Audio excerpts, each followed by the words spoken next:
3 in 5 Americans support a federal law protecting the right to same-sex marriage, according to a new poll released Wednesday, a day before the Senate tabled a vote on such legislation. The Respect for Marriage Act was expected to come to the Senate floor next week, but its lead Democratic negotiator, Senator Tammy Baldwin of Wisconsin, said Thursday it's now on hold until after the midterms. The bill would make marriage a constitutional right regardless of a couple's sex, race, ethnicity, or national origin. A new Morning Consult Politico poll found that 59% of voters surveyed support Congress codifying same sex marriage rights with a federal law, with 42% expressing strong support. Three-quarters of Democrats and 62% of independents polled were supportive of the action, compared with just 38% of Republicans. Republicans were the most likely to report strong opposition. Big surprise there, at 38% compared to 11% of Democrats who said they were strongly opposed to Congress passing such legislation. Other recent polls show American support for same-sex marriage has hit record highs, and support for legislation to codify the right into federal law has garnered favor in the wake of the Supreme Court's decision to overturn Roe v. Wade's constitutional abortion rights.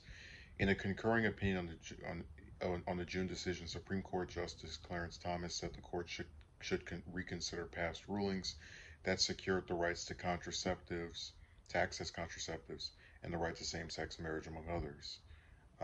The Respect for Marriage Act passed the House in July. So now I understand what happened.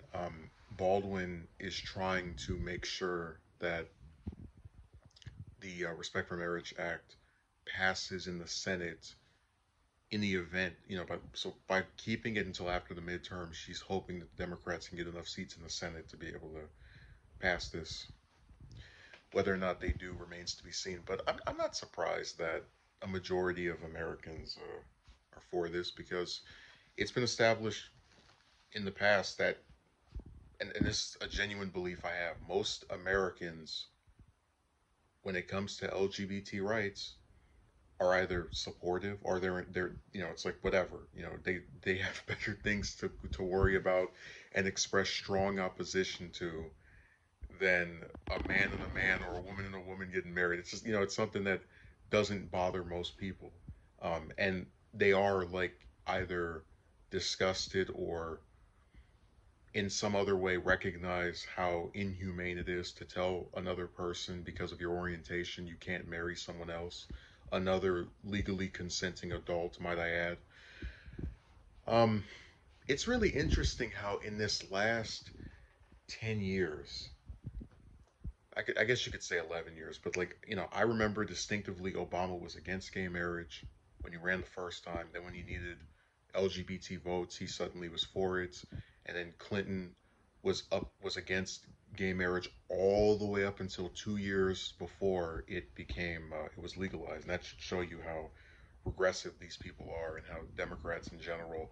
Yeah, and you do sometimes get members that are ahead of the bulk of the bell curve. Like I know that Sanders has supported it since the 70s, and I know that it was a Defensive Marriage Act from, I think it was 96, and it was about 11 Democrats voted to against it, so in favor of gay marriage by voting down a law that prohibited that. But I don't remember the specific Democrat. I know Ted Kennedy voted against it because he was always progressive. Um, but what I think is so crazy, just we go up back here for a second because I want to make sure that we close this out with something I think is important. You have this poll that comes out, and they're going through the different voting groups and whatnot. But what I don't understand, and again, I've had a whole bunch of problems with the Hills articles. Why don't they mention that Tammy Baldwin is gay?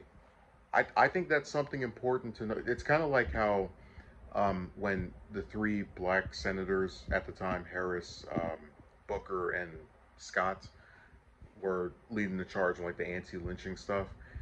You, I think it's important to give some kind of mention of, hey, this person is affected by this. It's not to single them out in some negative or disparaging way, but just to say, hey, um, this is a person that wants this to happen because it affects them. I know a lot of people, when they were talking about, and I'm forgetting the law's name, but there's a law that was against interracial marriages, and Thomas wouldn't go against that because he's married to a white lady. Um, a lot of people are pointing out that that's something he won't go after because it directly affects him. I think it's significant to point that stuff out. So that's just a minor critique I have of the article.